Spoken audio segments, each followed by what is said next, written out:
அந்த பணத்தை எல்லாம் எடுத்துட்டு போய் ஹாஸ்பிட்டலுக்கு செலவு பண்ணிருக்காங்க. மேடம் என்ன சொல்றீங்க? மொத்தமா உங்களோட லோன் பணம் அபேஸ் ஆயிடுச்சுன்னு நினைச்சுக்கோங்க. அதுவும் இல்லாம உங்ககிட்ட கை நீட்டி பணத்தை வாங்கின அந்த கணேசமூர்த்தியே இப்ப உயிரோடவே இல்ல. அடுத்த வேலை சோற யார் வீட்ல கொடுப்பாங்கன்னு சொல்லி இப்ப அந்த குடும்பமே மத்தவங்களை எதிர்பார்த்துட்டு இருக்காங்க. இப்படி ஏமாந்துட்டீங்களே, இது உங்க கெரியருக்கே பெரிய பிளாக் மார்க் ஆக போகுது பாருங்க. என்ன மேடம், சுப்பீரியர் ஆபீசருக்கு நான் கொஞ்சம் எடுத்து சொல்லிருக்கணும் உங்களுக்கு லோன் கொடுக்க முடியாதுன்னு.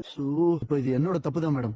அதுக்காக அவங்கள சும்மா விட்டுறாதீங்க. இஎம்ஐ காசு என்னாச்சுன்னு கேட்டா உடனே அவங்க பணத்தை எடுத்து கொடுத்துருவாங்களா? உங்ககிட்ட ஒரு விஷயம் சொல்லணும். என்னன்னு சொல்லு ஷாலினி. அத எப்படி உங்ககிட்ட சொல்றதுன்னு தெரியல. என்கிட்ட சொல்றதுல உனக்கு என்ன தயக்கம்? என்னன்னு சொல்லு. இல்ல நீ இன்னும் ஒரு வாரத்துக்குள்ள காலேஜ் ஃபீஸ் கட்டணும். அதான் எப்படி உங்ககிட்ட சொல்றதுன்னு தெரியாம. சரி, அதுக்கு என்ன, எப்படியாவது கட்டிடலாம். அண்ணி நான் வேணா கோர்ஸ் டிஸ்கண்டினியூ பண்ணிடவா? என்ன பேசிட்டு இருக்க? உனக்கு என்ன, இப்ப ஃபீஸ் கட்டணும் அவ்வளவுதானே? கட்டிடலாம். கண்டிப்பா ஏதாச்சும் ஒரு வழி கிடைக்கும். நம்ம கண்டிப்பா ஃபீஸ் கட்டிடலாம். சார் இந்த வீடுதா சார்? யோ கூப்பிடியா? யாருமா வீட்ல இருக்கீங்க? வெளிய வாங்கம்மா. அக்கா கூப்பிட்டுக்கிட்டு இருக்கல, காது கேட்கலையா உங்களுக்கு? வெளிய வாங்கம்மா. நம்ம வீட்டு வாசல்லையா? தெரியல. யோ லோன் வாங்கின உங்க பேர் என்னையா? சார் ருக்மணின் போட்டிருக்கு சார். அதுக்குள்ள மறந்து போச்சா? இப்போ யார் நீங்கன்னு கேக்குறீங்க? பேங்க்ல இருந்து வந்திருக்கீங்களா?